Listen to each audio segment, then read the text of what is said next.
The topic of this video is power hitters and the mechanics they use to generate bat speed.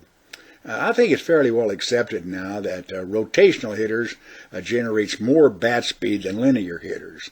Well, why is that true? Now that's the topic and what we're going to be discussing in this video. The absolute key to generating maximum bat speed is mechanics that take the hands in a circular path. Now, when the hands follow a circular path, it induces a pendulum effect that accelerates the bat head. With that in mind, let's take a look at Laura Chamberlain's hand path here. We'll get her started.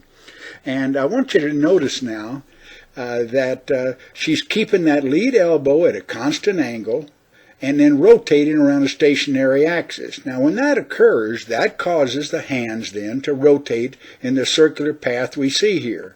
Now, that's going to be the subject now of what we're going to discuss, is those mechanics and how to generate this circular hand path.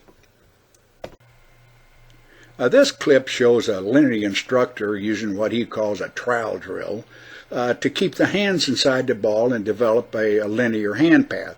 And as we can see, yeah, it really does. It keeps those hands really tight. Probably that's tighter than most of them we see. But the point is, this type of mechanics is still being taught.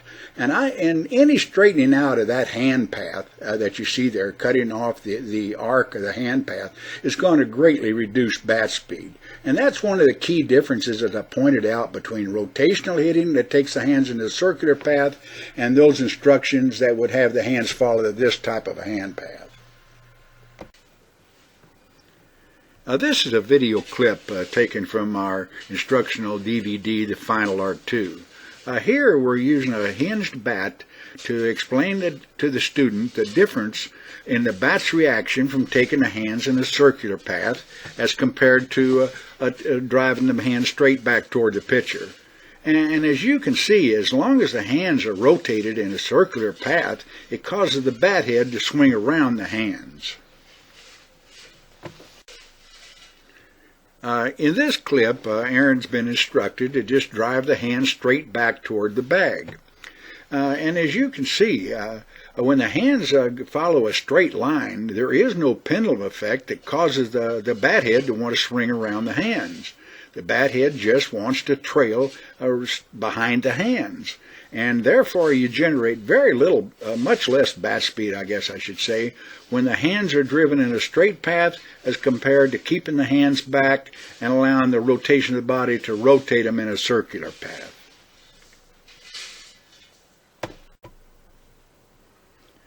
Now let's take a look at the two swings side by side. On the left, Aaron is going to rotate his hands in a circular path, and on the right, he's going to drive his hands straight back toward the bag. And I think you can clearly see from watching the video the difference in the bat's reaction to the two hand paths, taking the hands in a circular path or driving them straight back toward the pitcher. I'm going to use this clip again to show that how a batter uses the lead arm will determine the path of the hands. Now, as we cycle him forward here, notice that bend he has in the elbow, and he drove that elbow back toward the pitcher.